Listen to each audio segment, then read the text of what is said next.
This show is made possible by support from landsharks.ca. Visit them for all your coin and swag needs at www.landsharks.ca. And by viewers like you. Thank you for your donations. A cache a day, caching events in the news, and a painful weekend. It's March 19th, 2011. This is Trackfiles.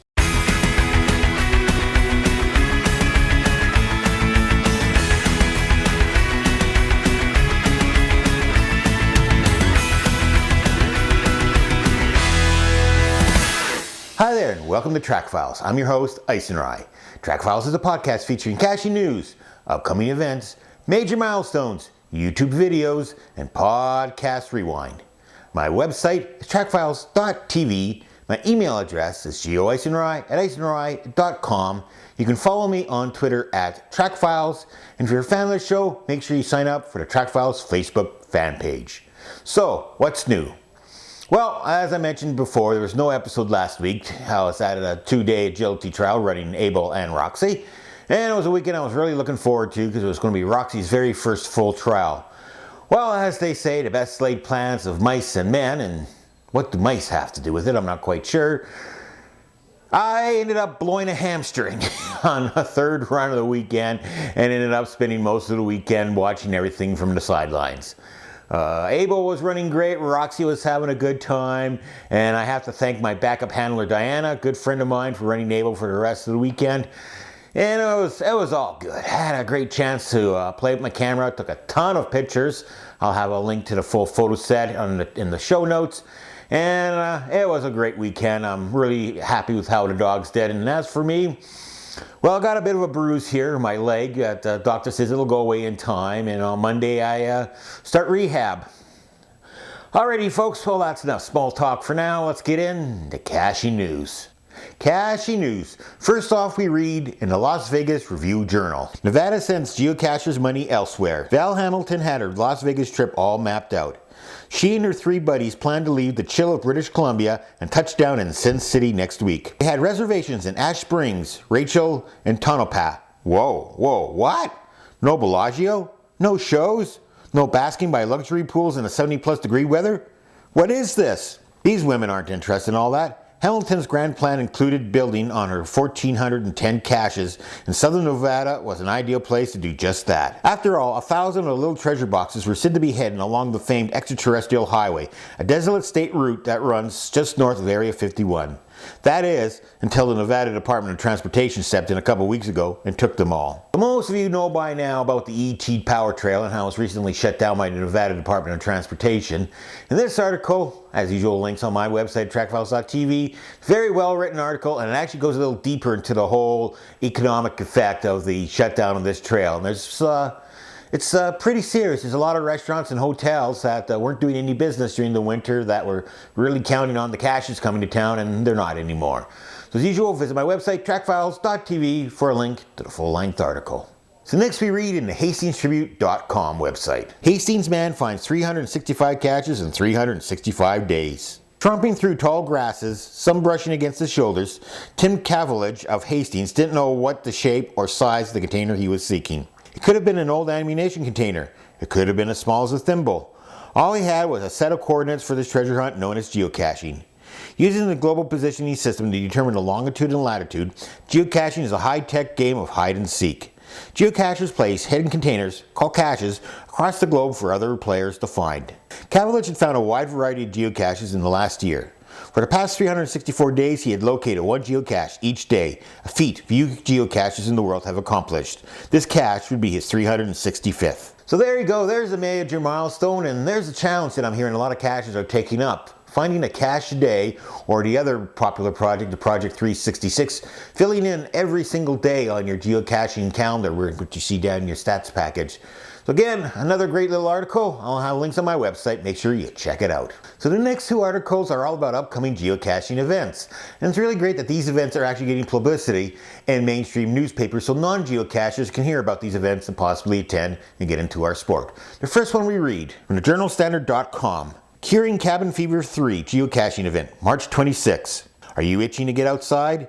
Do you want to get your kids unglued from the TV and video games? Come to the Curing Cabin Fever 3 geocaching event on March 26th at the Ingersoll Wetlands Learning Center located at 7071 Riverview Road, Thompson, Illinois. So that's just a great little article explaining an upcoming event. And hey, if you're in the area, let me know how the event goes. Email me, geoicenry@icenry.com. So from there we go to the HeroldExtra.com website where we read about another upcoming geocaching event.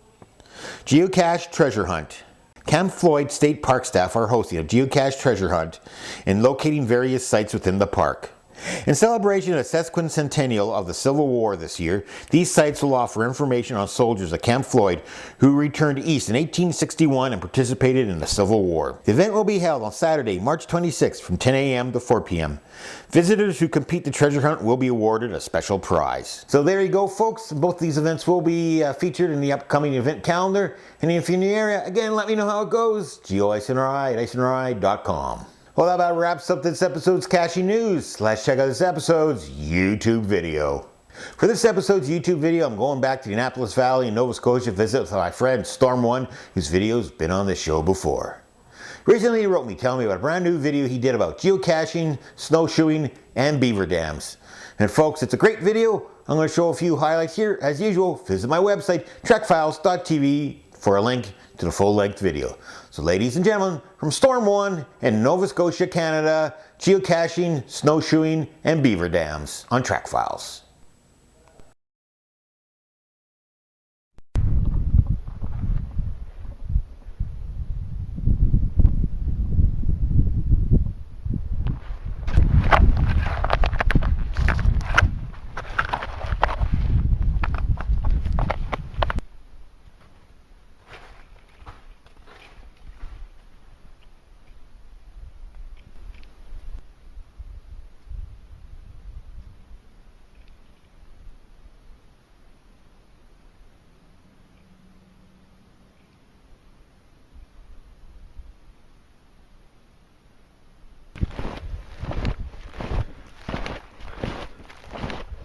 So today doing a little snowshoeing and geocaching.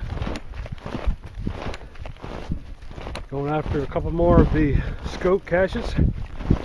Scope 4 and 5.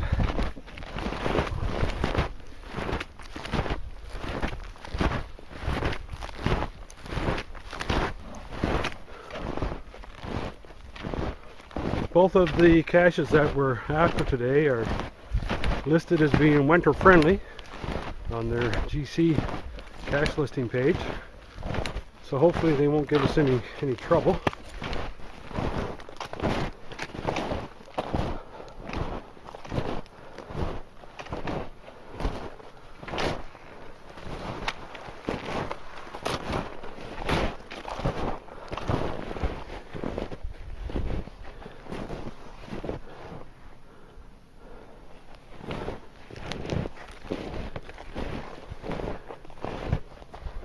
One we're going after is scope 4, and we're looking for an orange micro hanging in a tree.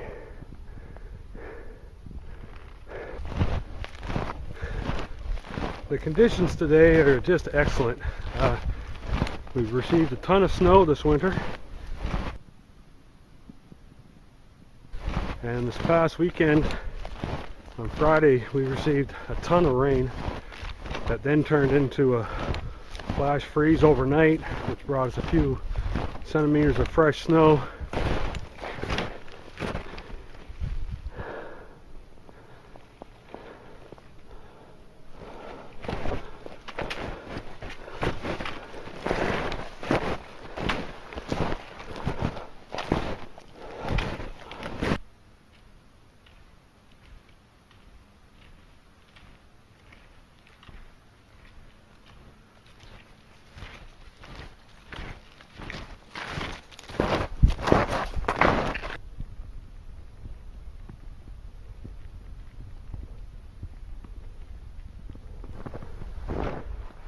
Okay, we're coming up on scope 5 now, according to the GPS.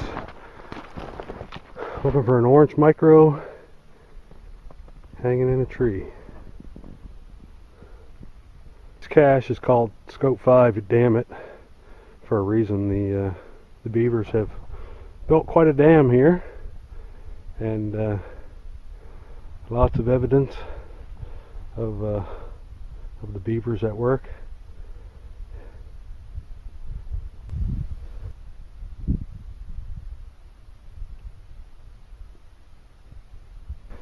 Okay, that was a bit crazy.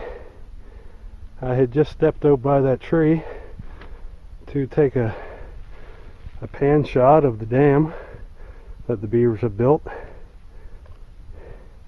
and I obviously broke through the ice, up to my knees. Boots are going to be pretty heavy on the way out.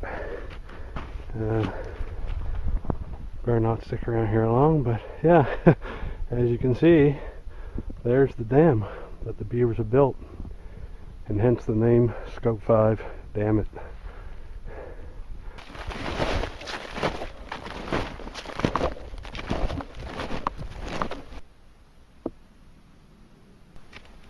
Okay guys, it's getting late in the day.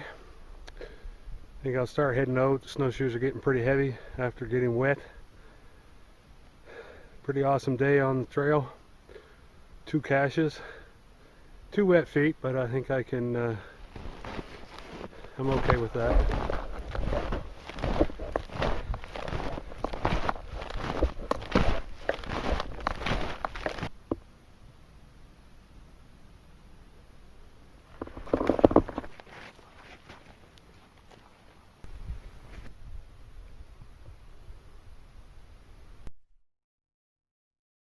So there you go, folks, another great video from Storm 1.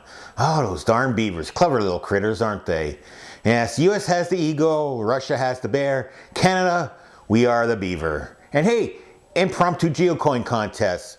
First person who tweets me at Trackfiles with the name of the band who does that song, hey, I'll ship off a Landshark's coin to you, alrighty? So, now I got you in a geocaching mode, let's check out this episode's event planner. Time for this episode's event planner. All these events are scheduled for next Saturday, March 26, 2011. First we start in jolly old England, where we have Spring Madness 2011 in West Midlands, hosted by StaffsGeo. From there we go to Illinois for an event mentioned earlier in the podcast, Curing Cabin Fever 3, hosted by Refuge Ranger. From there we're staying in the state of Illinois for a mega event. It's time for MOGA 11, hosted by the MOGA committee. And from there we're going to Utah for another event mentioned in the news segment, the Camp Floyd Geocache Treasure Hunt, hosted by Camp Floyd State Park. So finally we end up on Vancouver Island here in British Columbia for Coffee and Caching, hosted by Doing It Old School and Friends. So there you go, folks, it's some of the many events scheduled for next Saturday, March 26, 2011. And if you get any good video from these events, email me, geo@iceandride.com. I'll let you know how to get your footage on Trackfiles. You know the routine. Bags are packed, you're ready to fly. Let's find some listening material. Time for Podcast Rewind. Podcast Rewind, looking back at this past week in caching podcasts. First we start with Cache Maniacs, where Daryl and Dre interview Spark Sky. He dreams of caching in Australia, Great Britain, and on the International Space Station. From there, we go to the Geocaching podcast, where they discuss geocaching at night, and they talk with John from cacheatnight.com about night caching. From there, we go to Australia for GeoTalk, where Radio Nut 50 joins an intrepid group of New Zealand geocachers as they attempt to set a new Australian 24-hour record. Next, we have the Centennial State Geocaching podcast, where they talk about the New Zealand earthquake and discuss some behind-the-scenes footage of their podcast. And from there, we go to Cacher's Corner, where they talk about website updates and the ET highway shutdown. So there you go, folks, just some of the many, many caching podcasts available out there on the internet. And as usual, visit my website, trackfiles.tv, for a link to these podcasts. They're great listening. Check them out. Well, that about wraps up another episode of Trackfiles. I hope you enjoyed. But before I go, just a couple quick notes. First off, shout out their Landsharks for the continuing support of the Trackfiles podcast. Folks, make sure you visit them at landsharks.ca for all your coin and geoswag needs. Also, I have to thank the financial contributors to the Trackfile podcast. Folks, without your contributions, Trackfiles would not be possible. And if you'd like to contribute to the podcast, it's very easy. Just visit my website, trackfiles.tv, and then look for the PayPal buttons on the right side menu bar. And one more small little thing. Time to give away some hardware. Time for this episode's Trackfiles Photo Challenge coin giveaway. And for this episode, the coin goes to Minnesota Boy for his great picture of himself in front of this possible cache location. Minnesota Boy, great photo, absolutely love it. Make sure you give me your snail mail address by April 4th, 2011, and I'll get the coin off to you in the mail.